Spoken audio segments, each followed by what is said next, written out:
गुढीपाडव्याला दांडपट्टाच फिरवणार सदानंद मोरे यांची भाषणं राज्यभर आयोजित करणार मनसेच्या वर्धापन दिनाच्या मेळाव्यात राज ठाकरेंची माहिती। प्रत्येक पदाधिकाऱ्याचं काम दर 15 दिवसाला तपासणार काम चुकारपणा करणाऱ्या पदाधिकाऱ्याला पदावर ठेवणार नाही मेळाव्यातून राज ठाकरेंचा इशारा।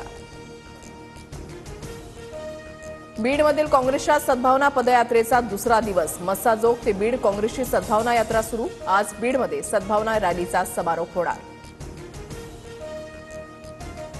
संतोष देशमुखांच्या हत्येच्या निषेधार्थ बारामतीमध्ये निषेध मोर्चा देशमुख कुटुंबीय मोर्चामध्ये सहभागी कसबा चौक ते भिगवण चौकापर्यंत निषेध मोर्चा।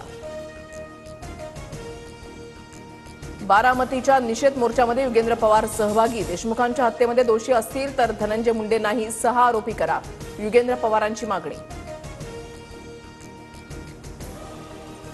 संतोष देशमुख हत्येच्या निषेधार्थ परभणीच्या पूर्णा आणि जिंतूरमध्ये कडकडीत बंद तर सोलापूरच्या सांगोल्यातही बंदची हाक आरोपींची पाठराखण करणाऱ्यांना 6 आरोपी करण्याची मागणी।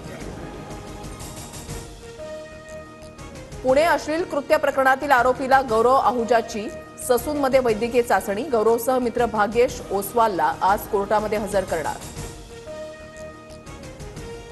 अर्थसंकल्पात लाडकी बहीण योजनेच्या हप्त्यामध्ये वाढ होणार नाही राज्यावर खर्चाचा बोजा वाढल्यानं हप्ता 2100 रुपये करणं सध्या तरी अशक्य सूत्रांची माहिती। रेशन लाभार्थ्यांना ई-केवायसी करणं अत्यंत महत्त्वाचं केवायसी न केल्यास 15 मार्च नंतर रेशन बंद होणार।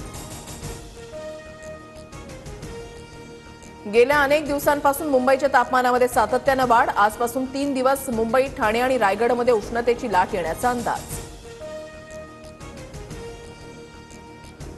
भारत विरुद्ध न्यूझीलंड संघामध्ये आज चॅम्पियन्स ट्रॉफीचा अंतिम सामना चॅम्पियन्स ट्रॉफीवर तिसऱ्यांदा नाव कोरण्याची भारताला संधी तर न्यूझीलंड पूर्ण तयारीनिशी मैदानामध्ये उतरणार। दुबईच्या खेळपट्टीवर फिरकी निर्णायक ठरणार भारत 4 तर न्यूझीलंड 3 फिरकी गोलंदाजांसह मैदानावर उतरण्याची शक्यता दुपारी 2:30 सामन्याला सुरुवात होणार।